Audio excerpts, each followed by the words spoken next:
All right, everybody, let's get into this today. As of January, it's like 7th, UVS Games dropped a couple of articles today. One being the ban in Errata, and also the Heroes of Exandria design primer.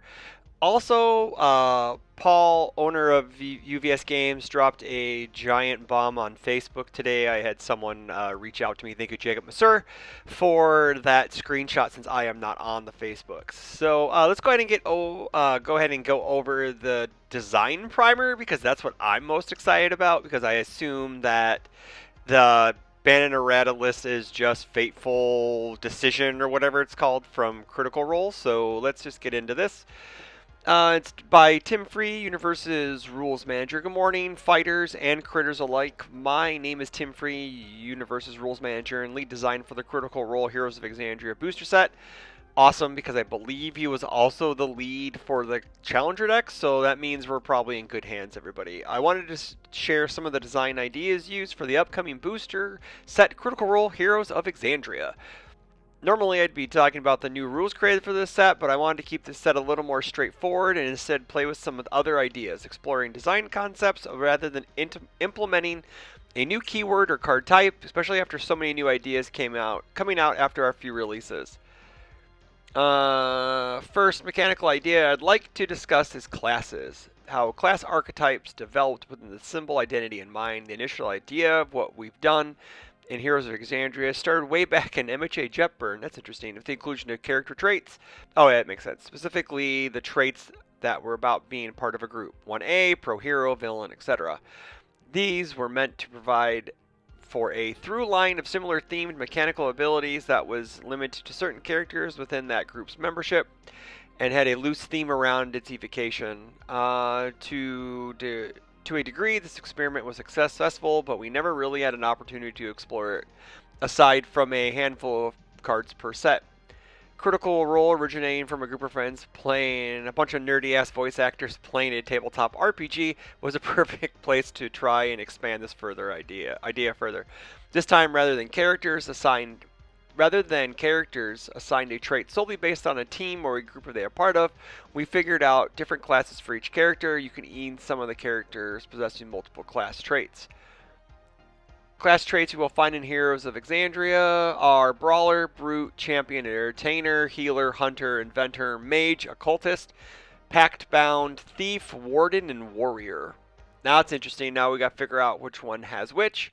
And comments below sound off. Let me know what you think of which ones. For my favorite character, Keyleth, to be fair, she could be Champion and she could be Warden.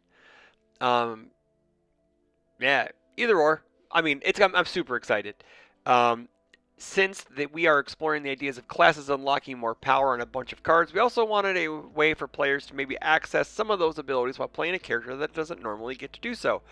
Adventures are better adventures are better when it's a party, right? Correct. So we developed backups meant to increase your adventuring group with the party trait. Party backups not only have a unique effect, but also lend your chosen character their expertise by giving you their class trait. That's super cool.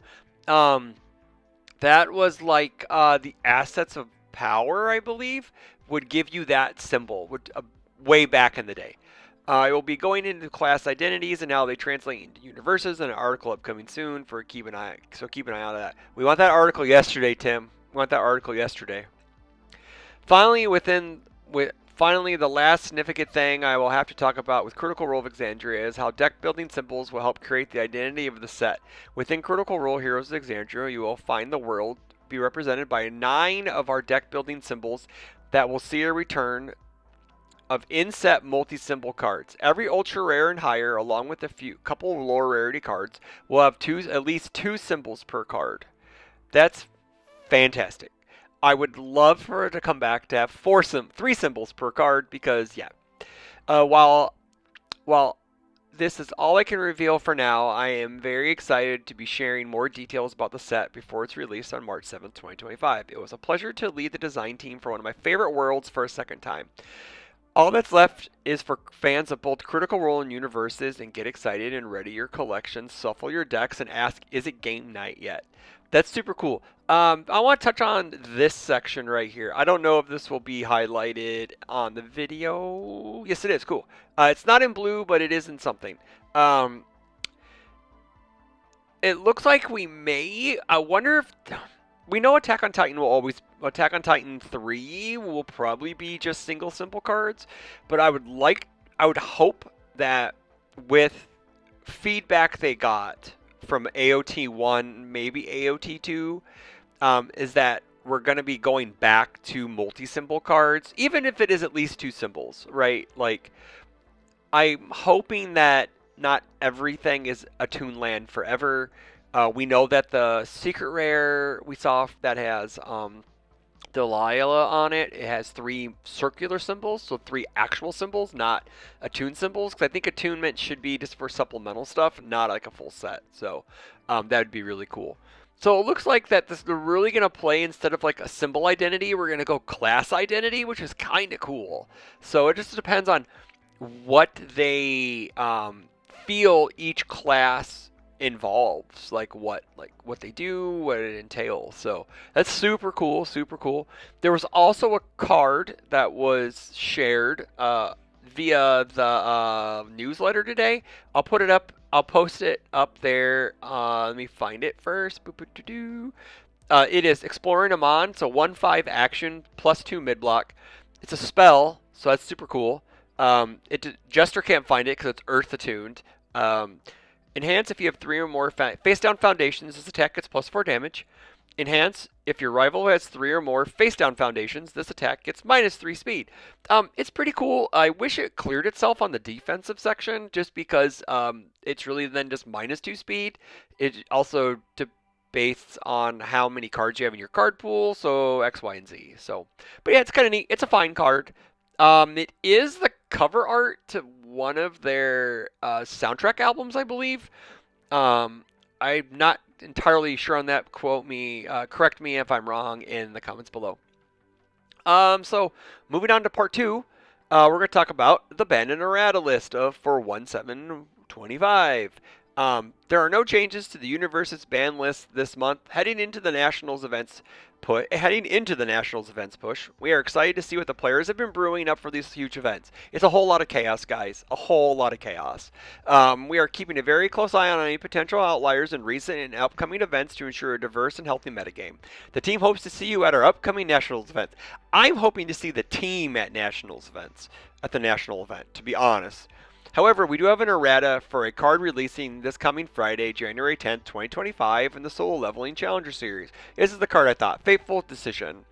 Right now, it is a 1/5 +3 mid block. All attuned, enhanced. This attack gets -2 speed for a commit, or enhanced commit. Well, now it says after you play a block, it gains Breaker 1. So there are cards in the past that reference this type of wording on enhanced abilities. So the old one was enhanced commit after you. So this is the old one. I'm sorry. Enhanced commit after you play a block against Breaker 1. New is enhanced commit if you play a block this attack.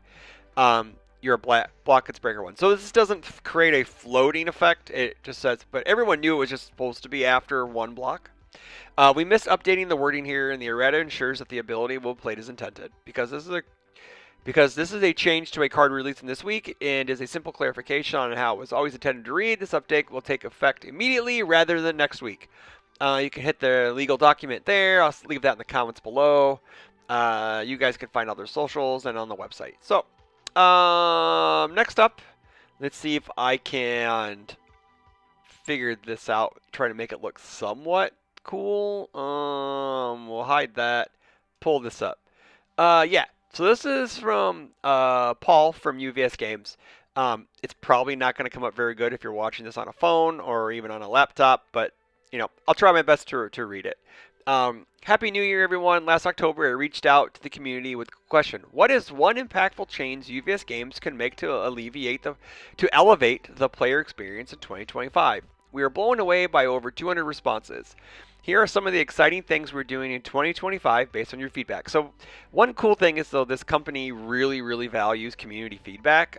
They're very quick to rectify things, or, well, in the past they kind of weren't, but we'll see if they are now with this. Yeah, it's really cool they got back to us. So, official judge program. Huzzah, official judge program. We are bringing a judge program. We are bringing judge program functions to the UGN. Get ready for features like judge exams, judge points, judge promos, hell yeah, and more.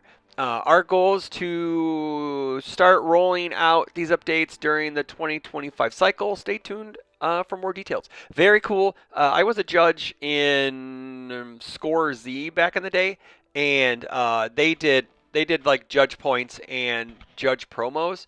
And they were exclusive, mechanically unique ones that were highly sought after. I don't know if they're going to do that because with the community not liking that much of what is it? Mechanically unique promos you can only get certain ways. So yeah, I don't see this happen. I don't see mechanically unique promos. I can see cool alt arts that are basically judge only cards. So yeah, we'll stay tuned to see that. Number two, more organized play events. We're refining our regional schedule and to prioritize areas with larger player communities, offering a more premier events where they're most needed. At the same time, we're expanding local level events with a focus on welcoming new players to the game and tournament scene. By strengthening our local player bases, we'll lay the foundation for continued growth and expansion of a large scale competitive events in the future. 2025 will be focused on growing local player bases. So that's cool. I know, like, at least locally for me here in the Chicagoland area and the greater, like, northern Illinois, southern Wisconsin area, we have a really good player base. We pull from Michigan, we can pull from Indiana if they come, we pull from hell, Nebraska comes to play at our case events, so it is a hot spot for the game. Not only is it really easy to get to, be in the middle of the country, it's kind of cheap to get here. So other than that, like I could see them hosting a regional and hosting a regional in Chicago, please. That'd be sick. Please. I probably spiked the mic there. Let me turn the mic down a bit. So, um, yeah. So, next up, awesome pricing for premier events. This has been a focus for the organized play team. Starting this year, we'll be rolling out our prize walls. Hell yeah! For each regional, national, and world championship event, there are exclusive at each event you will unable to access anywhere else. We are excited to see our Premier Play community experience these awesome new prizes at events. We even have additional prizes later this year we're excited to reveal in the coming months. Come on, man. Give us the goods now. We want the goods now. This is a really cool one coming up. Number 4, fun pricing for the weekly events. That's a topic that is dear to our team. In August, with the release of our Teenage Mutant Ninja Turtles booster set, hell yeah, uh, we will be rolling out event packs to support weekly local play. These 3 card packs. Ooh, so this is kind of like, I think, if correct me if I'm wrong, if anyone plays Star Wars Unlimited, I think this is what they do. They have 3 card packs, and it's just like multi foils or alt arts of cards, maybe. We'll provide a variety of alternate art and parallel foil cards for you to earn and trade for. That's cool. We like the 3 pack idea. Stay tuned for more details on the cards included in these packs. Moving on up. Moving on up. 5, casual webcam events. Oh, so they're thinking about bringing back webcam this year. We've been having internal discussions and are actively exploring ways to support external webcam events. Our goal is to implement features that make webcam integration simpler and efficient. Cool. So they're thinking about it. It's not on the books, but they are thinking about it. 6, adjusting our release cadence. This is an important lesson. This was an important lesson for us. Sometimes more isn't better. In 2024, we released 4 booster sets and 16 constructed decks. I think I saw someone on, it was either in Andrew's Discord, I believe it was Andrew's Discord, said that they're probably counting the starter decks and the challenger decks, so that's when we get to the 16. Looking ahead to 2025, we're taking a more focused approach with plans to release 4 booster sets, which is fine because 1 a quarter is perfectly fine, and 8 constructed decks. So does that? So if that includes starter decks, so we're getting 2 for turtles and 2 for crit roll, and so that means there's 4 more left in the ether. So that's probably 2 Star Trek, Street Fighter 6 decks, right? Like that's easily 6 Street Fighter 6 decks and maybe 1 other property that's coming later in the year. Maybe, or we're getting 4 Street Fighter decks. Who knows? We believe this gives us the best opportunity to bring you awesome worlds and ensure that you have the time to enjoy them. Oh my God, thank you. In fact, through February 28th, you can earn bonus reward points for signing up to play in our first pre-release 2025 Critical Role Heroes of Exandria. Read more about it here. I don't have the link because I'm not on Facebook, but it's somewhere in the UVS Games website. 7. Additional event programming at tournaments. With the addition of the prize wall at regional level events, our tournament organizers now have more flexibility to incorporate additional side events than ever before.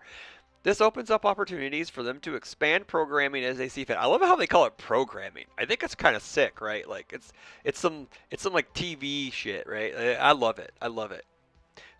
Tailoring the experience to their communities. Additionally, we will continue collaborating closely with our tournament organizers. You mean Sean of Rochester CCG? Shoutouts, offering suggestions. Hey, I mean like Stan from Borsat Games wants to host a regional in Chicagoland, so give it to us, baby. We can do it. We can do it. Chris Smith for head judge. You don't want that. You don't want that. Offering suggestions and connecting them with resources to enhance experiences beyond gameplay. Very cool. We always want more events because we love playing the game, and that's why we go to the big events to play in the cool tournament. And then when we bomb out or we don't make top cuts, we go play in cool events like this. Play format teams, format support at major events. Finally. Everybody stand up. I'd stand up if it wouldn't take me out of camera. Stand up, baby. We want teams. We want a real teams format, right? While teams may not be our primary format for competitive events, teams will be featured in other non-regional events throughout the upcoming cycle. Ooh, so I wonder like if we're gonna have like monthly events at cons or maybe somewhere like that people can get to, and we're gonna have like cool side events. It just won't be regionals, right? Uh, Ensuring there are plenty of opportunities to enjoy and compete in this beloved format. We fully recognize how much you love the team's format. It's the best format the game's ever had, and are excited to continue supporting it through large-scale events. Excited to get teams play. Oh yeah, there's a teams event at nationals. Sign up if you want to. Yes, do it because it's the best format we have. Growing our team, enhancing product quality. In 2024, we strengthened our team by filling key roles across our organization. This is so crazy. They actually have like a real team. It used to be like what spit, bubblegum, and duct tape that held this company together, and now there's like an actual company backbone behind it.